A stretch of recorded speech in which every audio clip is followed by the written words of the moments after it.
I found that the more time you spend upstairs, the better your life is and will go in a better direction. The more you spend downstairs, which is a little more immediate, more selfish, more pleasure-oriented, or more just for the moment, usually the worse your life gets, because you can't always get enough pleasure. Like some people say, well, if I can just have some fun, exciting time, I'll feel better. Well, yeah, that's true, but you can't live on that,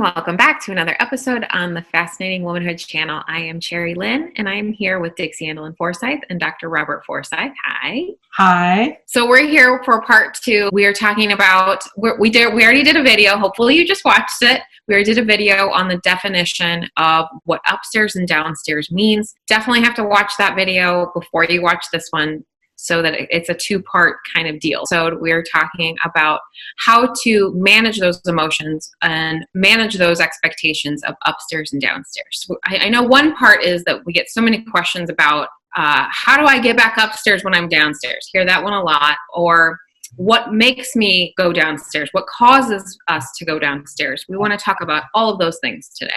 Well, there's a lot of things that can make you go downstairs, and I use the analogy of a fire pole because it's really easy to go down there. And sometimes something will happen and you suddenly feel like you're sitting down there in a pile of dirty rags and you think, how did I get down here? It's so fast. But to get back upstairs, it's actually kind of like stairs. You have to go up. You can't slide up. It takes a little more work.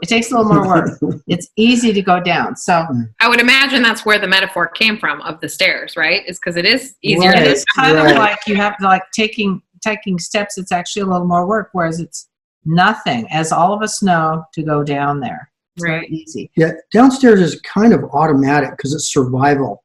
And so probably almost anything that if you're hungry, if you're tired, if you're thirsty, if you're scared, you're having fear, and that could be real fear or may just be imagined fear. Like what if? You're stressed out, you feel guilty for something, you may be feeling just sorry for yourself. Self-pity, feeling like a victim.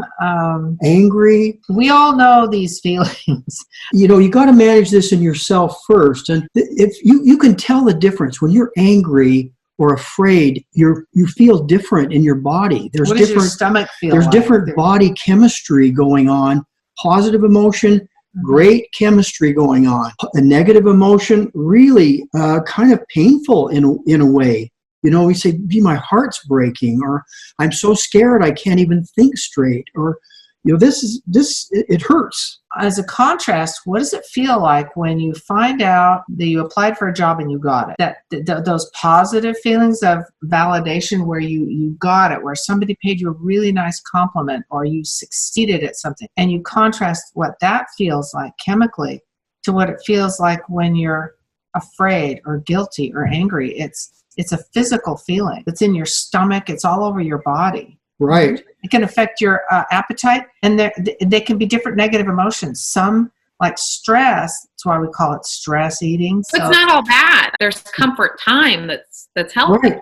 And it's not all bad. Right. Exactly. And stress is a big deal to learn to understand and manage. Particularly for women. It isn't so much that we have to be that way, but it's difficult for us because we connect everything to everything. So it's harder for us sometimes to manage it because of the level of our caring. There are always exceptions to this, right? Right. There's always an exception. There's a person out there that might be a little different. But this is 10. Yeah, not everybody's the same. There's billions of people. They're not identical, but this is the usual, the majority. Probably about 2/3 are going to be women more sensitive to negative things and feeling more vulnerable. Some are not. Okay, and some men are more sensitive. The good news is you can learn, and we've had a lot of ladies say, and that's including myself, one of the things that's helped them the most is realize they do not have to stay downstairs. Mm-hmm. They're not stuck. They have choices. You can get out. You can get back upstairs. Before you get to that, the first thing you need to do is to check with your guard dog, you have to become aware of it. And the guard dog, can you just do a brief description of what the guard dog is? The guard dog is a metaphor of that feeling of it's trying to protect you. Safety. Comfort. Perfect. Yeah. Yeah. And Okay. you need to calm it. As long as your guard dog is metaphorically barking, you haven't gotten in touch with it, or you haven't taken care of it. And if you can learn a skill, it's really important to recognize the difference between a thought and a feeling. Yeah. I know that's kind of a little difficult there, because people say, well, I say, well, how are you feeling? They say, well, I feel like I need a drink. Well, that's not really a feeling. That's Right. an action or a thought. It's a thought. The feeling might be I'm scared, I'm angry, I'm hurt, I'm feeling guilty, whatever it might be. But the feelings are different than the thoughts. Okay, Absolutely. so then what is that feeling connected to? For example, if you're angry, who are you angry at? Why are you angry? Are you angry at yourself? Are you angry at someone? Some people stay constantly angry at something. At something they have no power over at all. Right. Especially. Or the things that you can control. Yeah. And what happened? What made you angry? Okay, so you get in touch with that. This isn't that hard for women usually. Put that into words where you can write it down, talk to yourself or talk to someone. You get in touch with it. And for people who don't have anyone to talk to about, write it. Then you begin the process of how our favorite ways to get upstairs that are relatively quick. For me, and for a lot of others, do something physical. Now that can mean deep breathing, because a lot of times if you notice, your breathing becomes more shallow. Get some air in you. Yeah, deep breathing. You can do that anytime, anywhere. You can do exercise, and the exercise doesn't have to be go to the gym. Sometimes I get down on my hands and knees and scrub my kitchen floor on my hands and knees because it's more physical. Whatever works, right? Yeah.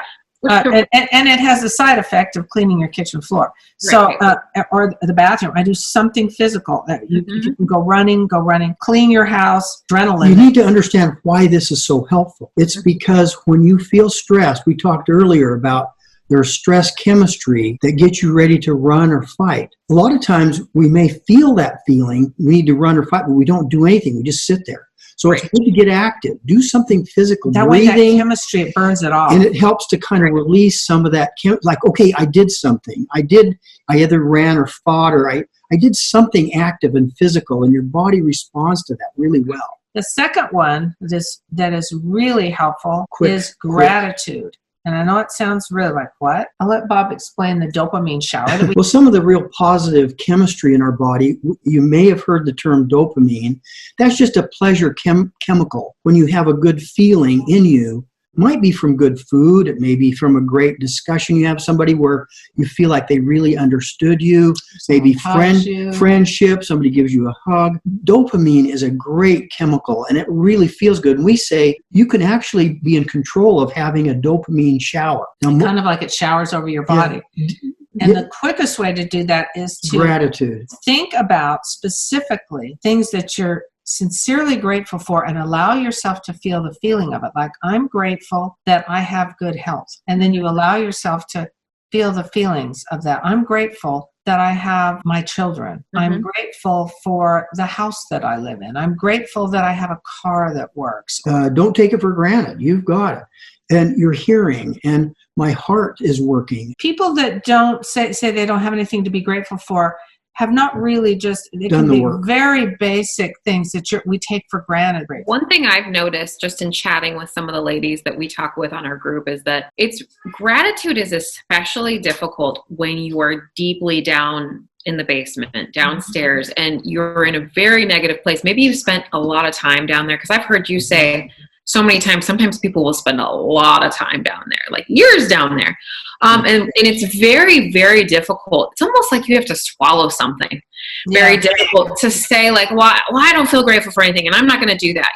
I've heard so many women kind of not necessarily say that exact same thing, but it's just very challenging for them to do it. So I love what you're saying about having like a list that you're kind of making. And maybe if you just start making that list, as difficult as it may sound when you're in yourself a bad place. And I know how hard it can be when you're in a really bad place, but just try making a list. And maybe as the list starts growing, like, I love how you're saying that wow. And this, and this, and this, and this, and it will help you to just start to get into that place. I agree. And it's a habit. Could I say the downstairs, automatically looks for the problem, not only in ourselves or in life, but in other people. So you might, when you first get married, you think, boy, he's great or she's wonderful. But then you start to see some of the problems come up. You get to know each other better, and you realize she squeezes the toothpaste in the middle instead of rolling up on the end. Sometimes little things, you can get focused on negative and problems. You forget the gratitude about it. And this is in the downstairs. Some people have a huge, well-developed downstairs.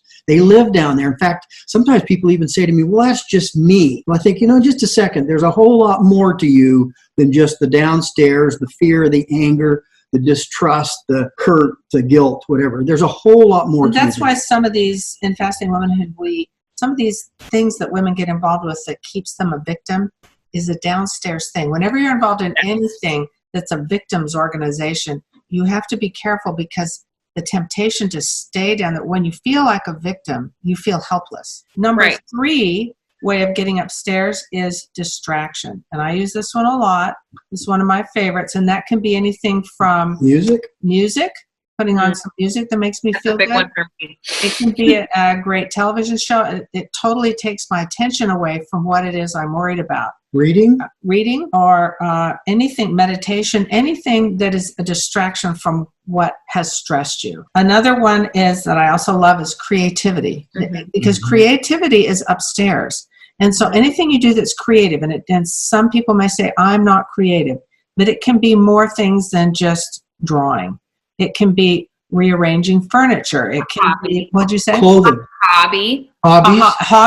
Clothing. Anything where you're creative. It's an upstairs function, and you don't do well downstairs. So it helps you get back up there. And that's why you feel so. That's why people have hobbies. It feels good. It makes them feel positive. And the last one we put is maybe unexpected for some, but humor. People who can find the humor in everyday things in life enjoy life more, and clean humor, and not anything that's sarcastic or real in everyday experiences in life. See the humor in everyday things. Do you think you can still be upstairs and be very realistic about things? Well, okay, that's I love that comment, because so much, the downstairs often claims to be realistic. It has first bite at the senses, and the senses are what I can see, taste, touch, hear, feel, but there's no room there for faith or, in a way, even gratitude. You say, well, I'm just being realistic. Well, yeah, but you know what? There's a whole lot more to it than that. It's not just a matter of what you see, what your senses tell you, because your senses will often lie to you or give you false information. You may say, gee, my wife is late. She hasn't come home yet. And fear, you can just get into a whole kind of a negative sensory place there where everything at the moment seems negative. Or, hey, just watch the news sometime. You get on there, it's like, holy, my goodness, we're in trouble. Everything's a mess. It's disastrous. Those senses are potentially very misleading. So to say, I'm just being realistic, well, you may be tuned in or over emphasizing your senses at the moment, but there's a whole lot more out there. And the news usually just focuses on what's negative. It doesn't really say all the positive that went on that day in the world. The reason it focuses on it is because it's easy to go downstairs. And so they get people because they want to know those things. What are the problems? What do we need to avoid? Hey, we're in trouble. It gets attention, and it's shocking. You even see that on social media. People that claim to be accounts that claim to be very much about positivity will post shocking, controversial things, maybe get attention. Sometimes people will even go as far as to say, like, oh, well, this is freedom of speech and all that stuff. But at the end of the day, it's still negative. And if you're spending a lot of time reading those negative things, watching those negative things, we're not saying don't watch the news. We're just saying be careful how much time you how you interpret it, how you react to it. Right. If you're able to, like Bob, he can compartmentalize and listen to the news and think, oh, that's weird, and then shut the door on it and do something else. It's harder for me, so I have to take it in smaller bites. I found that the more time you spend upstairs, the better your life is, and will go in a better direction. The more you spend downstairs, which is a little more immediate, more selfish, more pleasure oriented, or more just for the moment, usually the worse your life gets, because you can't always get enough pleasure. Like some people say, well, if I can just have some fun, exciting time, I'll feel better. Well, yeah, that's true, but you can't live on that. You'll feel better. Your body chemistry will be better. We know that prolonged negative chemistry affects your body, affects your brain. So the last little part that we wanted to talk about is, how do you help someone you love get upstairs? There's usually we're talking about your man. Number one, you got to make sure that you can do what you can to calm his guard dog. If you can, he's worried about stuff at work. You have limited ability, but is he hungry or tired or thirsty? Or don't talk about that. If he is any of those things, don't use that time to talk about your budget. That's when he comes in and he's downstairs from a stressful day at work, take a little distraction there. Make sure he has something to eat, or give him a little time. Don't hit him with, okay, we need to talk about our budget, and I just got a bill from the electric. Wait, just wait. The other thing is, and this may be harder for some of us, but something we have absolutely control over is lead by example. Make sure that you don't go down there with him. And that can be tricky for some of us. But knowing that can really help you. You might ask him if he'd like to go on a walk with you. Don't instruct him. You need to exercise. Ask him if he'd like to go on a walk or would like to talk. You could show gratitude to him for something you've sincerely noticed. When we understand Fascinating Womanhood principles, and we can also understand what gets our loved ones, especially our men, in the downstairs. And by the way, this works with children, sons, daughters, all these things. And you can help them get upstairs. Don't tell them to get upstairs. That is annoying.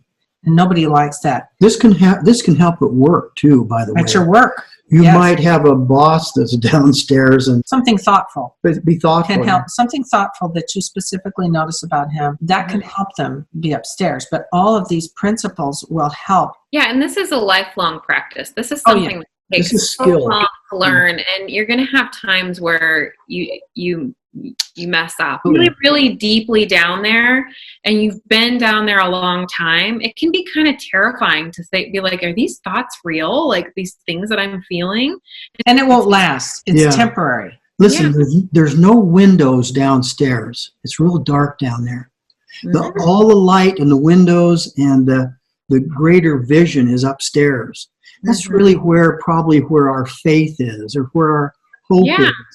And those are great upstairs things, and get to them as often as you can. They're reality. They're the true reality. Animals is a big one for me. Like I personally, when I can actually with my dog, and like, I think it's a small thing, and it's not for everyone, but like I have a dog. I've always had a dog, and it's a big upstairs thing for me. You either have that or you don't, but that's a big one for me. It's just spending time with her and having her with me. And I don't know if there's other people out there that experience similar things with cats and things like that, but I'm sure they do. Some people do with birds and with other horses and other animals. And I think that's one of the things that's so wonderful about animals, is because they always believe in you. You can always tell yourself in the darkest times, I will not always feel this way. I will laugh again. I will be excited again about something. And knowing that lessens it just a little. Okay, well, this has been so helpful. Thank you so much for teaching us all about managing the upstairs and downstairs. I think this is such a complex subject that we could go on and on about. So if anyone has any questions, definitely take advantage of the comment box down below and let us know what you have to say. And we're here every week, so don't forget to come back and see us next week. We'll see you next time. Bye. Next time. Bye.